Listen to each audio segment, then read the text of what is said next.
lá então, pessoal, aula 3, vamos continuando no pensamento sobre eletroquímica, né? Como vocês viram, tudo que acontece nessa minha célula, vamos aprimorar o pensamento. Por exemplo, nós falamos que o potencial de redução mede a tendência que a espécie tem de sofrer redução, né? Por exemplo, se eu tenho aqui zinco, cobre e prata, qual espécie sofre redução mais facilmente? Você vai olhar pelo potencial de redução. No caso aqui, o maior é a prata, então ela é quem vai sofrer a redução com maior facilidade. Se eu olhar para esse caso, qual a espécie é o melhor oxidante? Oxidar é o oposto de reduzir, então tem que ser menor potencial de redução. No caso é o meu zinco. Qual espécie é o melhor? Ah, tá, desculpa. Agente oxidante. Eu não li direito. Agente oxidante. Agente oxidante é aquele que eu tenho melhor potencial de redução. Eu tenho a chance de reduzir maior. Se fosse qual a melhor espécie para oxidar, aí seria o zinco, tá? Conclusão: maior potencial de redução, maior facilidade de redução. Oxida alguém, então o melhor oxidante, ou melhor agente oxidante, né? Reação espontânea é aquela que a DDP, ou a diferença de potencial, é maior que zero. Também mostrei para vocês. Qual será a reação espontânea se estiverem em contato os metais ferro e cobre e seus íons? Ferro, potencial de redução, menos 0,44. Cobre, potencial padrão de redução, mais 0,34. Nesse caso, vai ser o cobre.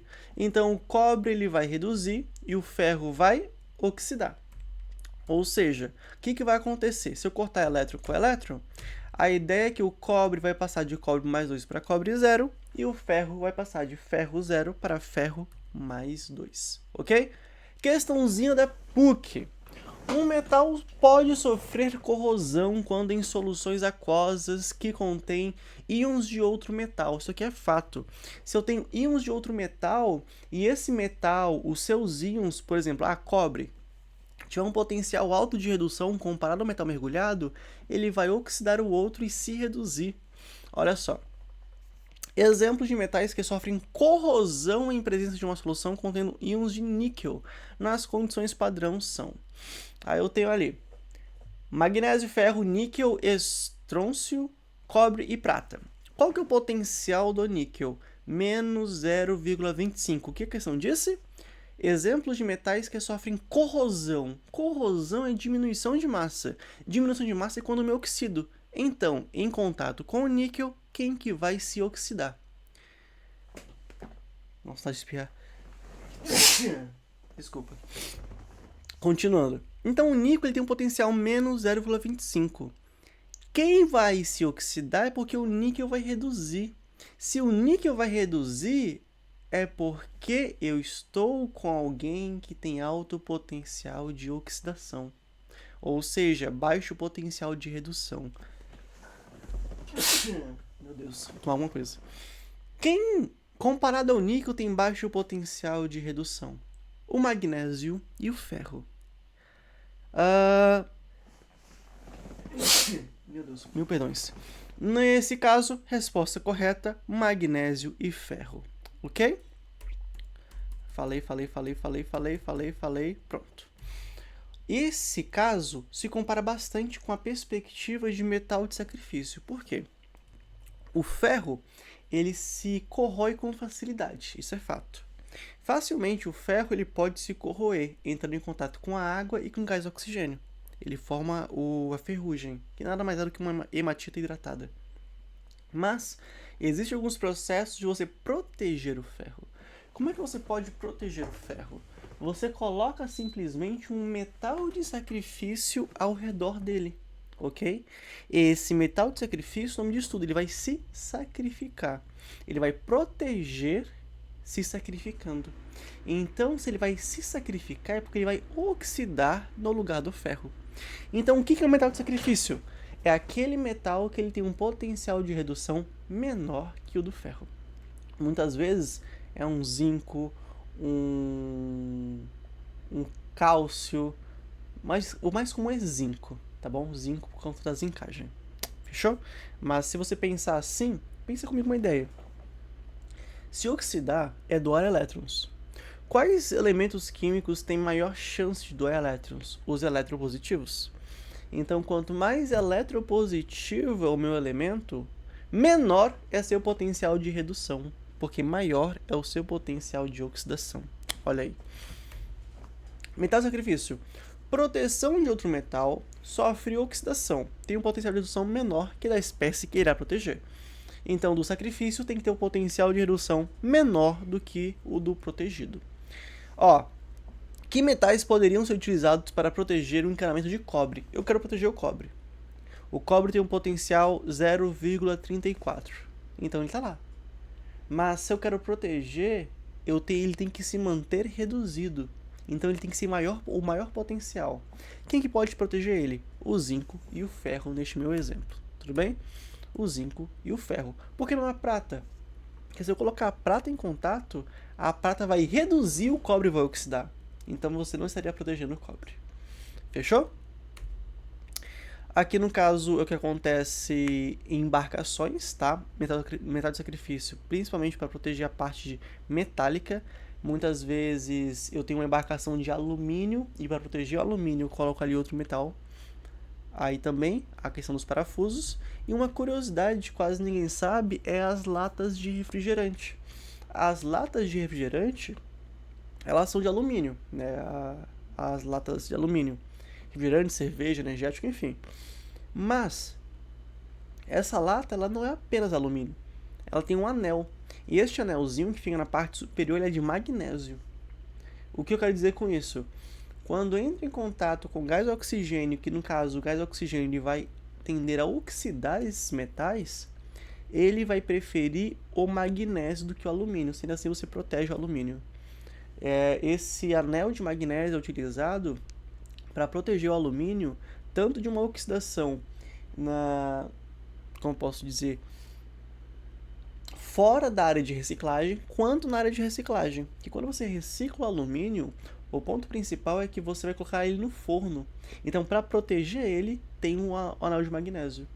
Então, por favor, não tirem o anel de magnésio da lata de alumínio, porque assim você estaria trazendo para que aquele metal seja oxidado com facilidade. E alumínio ele é muito fácil de ser reciclado. Questãozinha. A corrosão é um processo de oxidação que ocorre em metais. Este problema é frequentemente observado em canalizações de água e lataria de automóveis. Em automóveis, por exemplo, a lataria com estrutura de ferro é oxidada facilmente quando exposta à maresia. A corrosão pode ser evitada pelo uso de revestimentos de proteção, como tintas, graxas ou alguns metais de sacrifício, tornando a lataria mais resistente. Talvez você já tenha observado que quando um carro e moto, mas em carros, né? Ele sofre um arranhão, aquela parte que foi arranhada, ela passa a apresentar ferrugem com maior facilidade, porque você tirou a tinta, que no caso seria uma camada protetora. A tabela a seguir apresenta as semi-reações e o potencial padrão de redução para 5 metais. Semi-reações do magnésio, zinco, ferro, estanho e chumbo. De acordo com os dados apresentados, conclui-se que os metais mais indicados para proteger o ferro. Então é aquela mesma ideia. Se eu quero proteger o ferro, eu quero que ele continue reduzido. Eu não quero que ele oxide. Então com quem que eu vou ligar ele? Com quem vai proteger ele? Substâncias com um potencial de redução menor. Beleza? Quem tem um potencial de redução menor que o do ferro? O magnésio e o zinco. Se estiver nessa ordem, as semi-reações, é só você olhar quem está acima dele. Beleza? Magnésio e zinco, resposta letra B. É bem simples essa perspectiva. Sobre pilha, também já falamos naquele esboço que eu falei com vocês, tudo bem? Mas aqui uma breve perspectiva. Pilha, ou célula galvânica, ou pilha de Daniell, é a ideia de você fornecer energia elétrica, tudo bem? Existem vários tipos de pilha, seca, alcalina, mas as questões hoje em dia não cobram tanto essas ideias, tá? Alessandro Volta foi a pessoa que idealizou a perspectiva de uma pilha, tá? Ele começou com pilhas de cobre, por exemplo. E Daniell foi quem trouxe a perspectiva de uma célula galvânica, onde você consegue medir exatamente a tensão. No caso é a do cobre e do zinco, 1,1 volt, que foi o exemplo que mostramos, tá? Isso aqui tudo mostramos. Aqui é um outro macete. Se você lembrar do crão, cátodo é quem reduz, ânodo é quem oxida. Ponto. Eu prefiro o pão, tá? Porque você lembra até quem é o polo positivo e o polo negativo. Isso aqui eu vou avançar porque já fizemos também ali na outra aula em específica. Legal. Representação e o PAC. Isso aqui cai a mais em vestibular tradicional, hoje em dia não é cobrado tanto. Que é a representação bonitinha de quem oxida e quem reduz. Olha o zinco, ele está passando de zinco 0 para zinco mais 2, então ele oxida. Olha o cobre, ele está passando de cobre mais 2 para cobre 0, então ele reduz. Essa é uma representação de UPAC, hoje em dia não cai tanto. Ponte salina, tubo em U contendo um gel impregnado por um sal. Função, manter a neutralidade elétrica das soluções. É aquela perspectiva que falamos, ela fecha o sistema e mantém a neutralidade, que ela vai trazer um equilíbrio, porque uma solução vai ficar muito positiva, vai íon ânion. Outra solução vai ficar muito negativa, vai íon cátion para ela. Beleza? Sentido do elétron é justamente do ânodo para o cátodo, ou seja, de quem oxida para quem reduz. Isso aqui tudo eu mostrei para vocês também. Falei. E questão para encerrarmos essa primeira parte da aula. Observe a pilha galvânica. Pilha de níquel e zinco. Opa, zinco e níquel. Níquel e zinco. Níquel tem um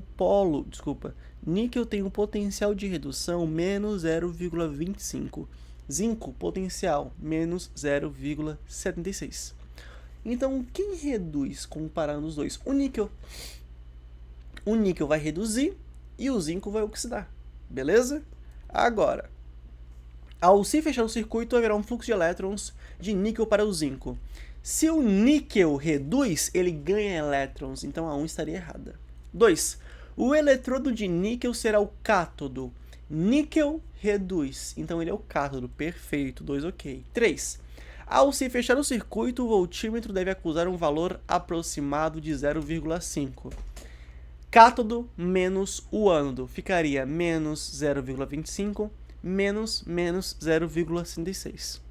Ficaria menos 0,25 mais 0,76. Daria quanto? Menos 0,25 mais 0,56, 0,51. Só confirmar aqui. Menos 0,25 mais 0,76. 0,51 positivo. Ele fala que vai ser quanto? 0,5. Aproximado. Então, certo. 2 e 3 certos, né? 2, 6, 3 certos. Letra D, então, resposta. Vamos ver a 4. Os cátions da ponte salina migram para o recipiente contendo a solução de nitrato de zinco. Opa, vamos pensar assim. Vou até pegar aqui essa imagem pra gente e colocar para observarmos ali no nosso encodo, tá? Deixa eu pegar aqui pra gente uma coisinha. Colei. Vou dar aqui um zoom. Fechou. Vamos lá. Olha só. A questão veio me dizer que aqui nesse meu lado... Que aqui nesse meu lado é onde vai acontecer o quê? Os cátions da ponte salina migram para o recipiente. Os cátions da ponte salina. Aqui no caso eu tenho ânion, aqui eu tenho um cátion. Ah, a questão deu a resposta. O cátion vem para essa solução e o ânion vem para cá. Ele fala que os cátions da solução migram para o recipiente contendo nitrato de zinco. Não, o cátion vai para o nitrato de níquel. Ah, eu ia demonstrar daquela outra maneira, mas a questão já trouxe a resposta. A questão foi chatinha. Então, errada. Cadê? Aqui tá uma definição para vocês com as respostas. Aqui neste caso, cadê? Já foi. Aqui, letra D. Olha aqui ele falando até o slide, né, para vocês. Que no caso o zinco é o polo negativo. Se é o polo negativo, oxida. O zinco passa de zinco 0 para zinco mais 2. Então a solução vai ficar carregada muito positivamente. Então qual íon da ponte salina vem? O íon ânion, beleza? Então o que vai acontecer? O cátion vai para o outro lado do nitrato de níquel, tá? Então a resposta correta é a letra D. E agora na próxima aula já vamos falar sobre eletrólise ígnea, eletrólise aquosa e também da estequiometria dentro da eletroquímica, falando sobre leis de Faraday. Até logo!